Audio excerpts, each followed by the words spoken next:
Sementara itu karena dinilai tidak melaksanakan perintah penegakan protokol kesehatan, Kapolda Metro Jaya Irjen Nana Sujana dan Kapolda Jawa Barat Irjen Rudi Sufahriadi dicopot dari jabatannya.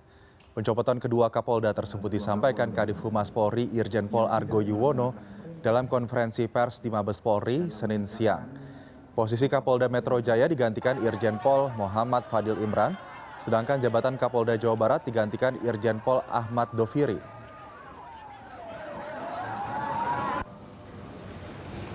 Ada dua Kapolda yang tidak melaksanakan perintah dalam menegakkan protokol kesehatan, maka diberikan sanksi berupa pencopotan, yaitu Kapolda Metro Jaya.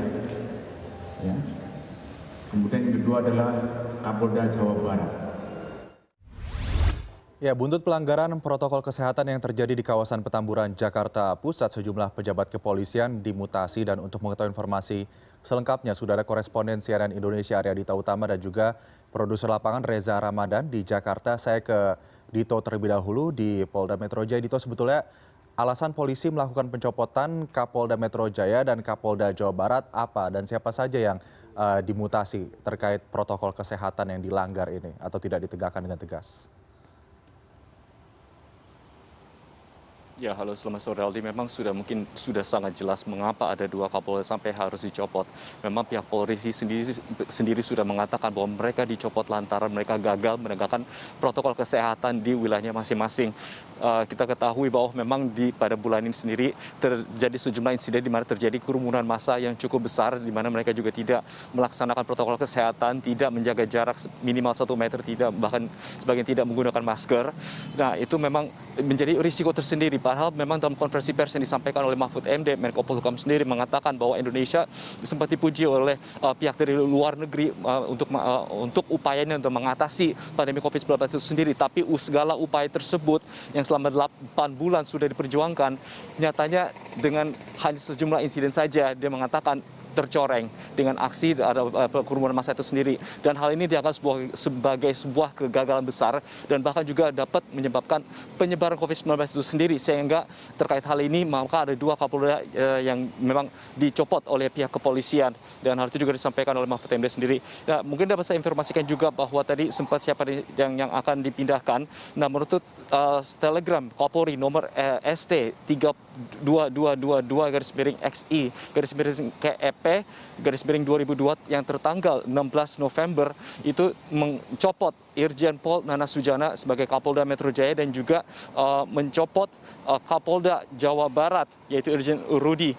Mereka akan digantikan untuk wilayah Jakarta sendiri akan digantikan oleh Kapolda Jawa Timur yaitu Muhammad Fadil Imron. Mungkin Muhammad Fadil Imron adalah mungkin barangkali bisa diingat sebelum masyarakat adalah pada beberapa bulan yang lalu dia merupakan Kapolda Jawa Timur yang pada saat itu melakukan pencopotan kepada salah satu Kapolsek yang tertangkap tertidur saat mengikuti rapat COVID-19. Mungkin sikap-sikap dari itulah, sifat-sifat itulah yang mungkin dibutuhkan di Jakarta sehingga memang dia dipilih oleh pihak Polri untuk melanjutkan tugas dari Irjen Pol Nana Sujana. Terus kemudian untuk Jawa Barat seret Irjen Rudi Sufahriadi akan digantikan oleh Irjen Ahmad Doviri yang saat ini atau sebelumnya menjabat sebagai asisten Kapolri dalam bidang logistik atau Aslok. Begitu, Aldi. Dito, apakah sudah ada keterangan tanggapan dari Kapolda Metro Jaya Nana Sujana begitu terkait dengan pencopotan statusnya ini? Ya, terkait hal itu Aldi, memang kita bersama sejumlah wartawan lain saat ini masih berada di Kapolda Metro di wilayah Polda Metro Jaya itu sendiri untuk mendapatkan informasi terbaru dan terutama kita ingin meminta tanggapan dari Irjen Pol Nana Sujana setelah dilakukan mutasi hal ini sendiri. Tapi memang sampai saat ini kami belum mendapatkan keterangan resmi dari yang bersangkutan. Begitu, Aldi.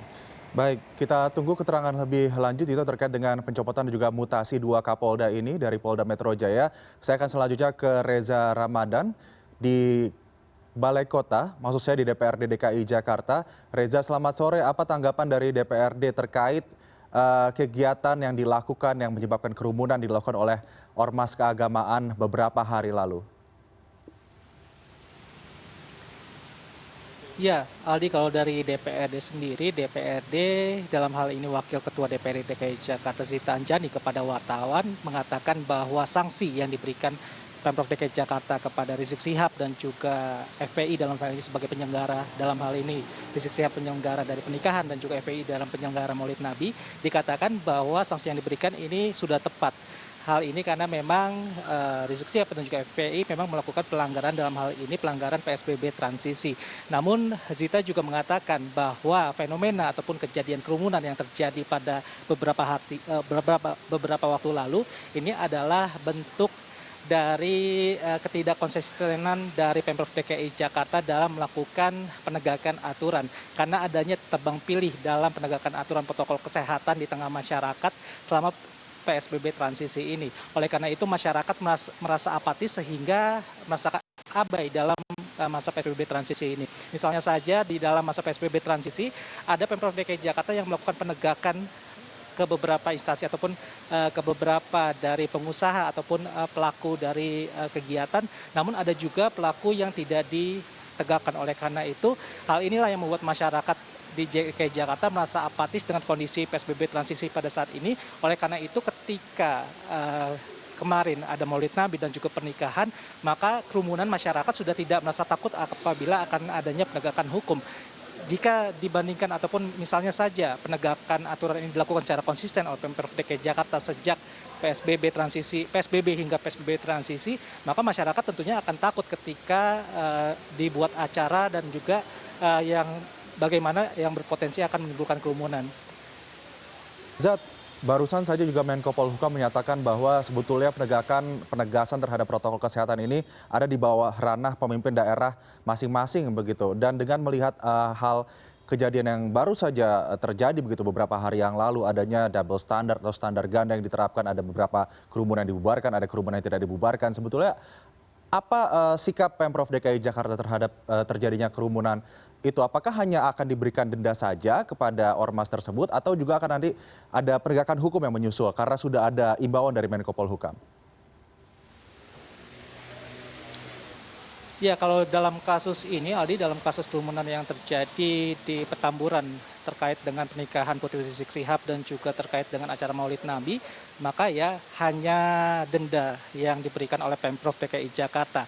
Dan Gubernur DKI Jakarta Anies Baswedan tadi siang ditemui selepas rapat paripurna di DPRD mengatakan bahwa denda yang diberikan sebesar 50 juta rupiah adalah denda terberat yang bisa diberikan dalam peraturan Gubernur DKI Jakarta terkait dengan PSBB transisi.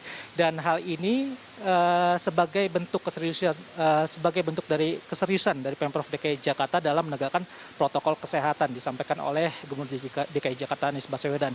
Karena ia mengatakan bahwa penegakan yang dilakukan kepada Rizik Sihab dan juga FPI ini dilakukan hanya kurun waktu selama 1 jam, dan selain itu juga perangkat dari Pemprov DKI Jakarta ini sudah melakukan persiapan, misalnya saja dari Wali Kota Jakarta Pusat sudah melakukan surat himbauan kepada FPI agar tidak membuat kerumunan ataupun hanya maksimal 30 orang saja di dalam ruang tertutup. Dan selain itu juga baik dari pihak Disub maupun Satpol PP ini sudah memberikan membuat spanduk-spanduk himbauan di sekitar acara, misalnya saja spanduk-spanduk untuk mengingatkan masyarakat untuk menggunakan protokol kesehatan dan juga selalu menjaga jarak.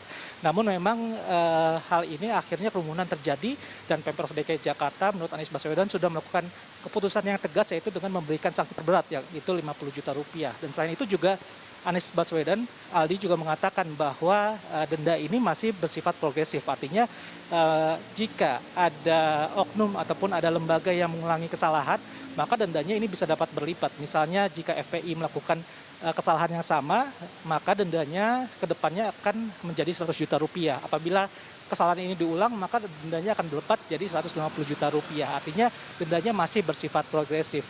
Dan juga Aldi, memang ini patut dicermati dari pernyataan dari Gubernur DKI Anies Baswedan, karena memang itu adalah fakta bahwa denda 50 juta diberikan. Namun itu juga denda, itu menjadi juga fakta bahwa memang ada potensi kerumunan yang akan terjadi namun tidak diantisipasi oleh Pemprov DKI Jakarta.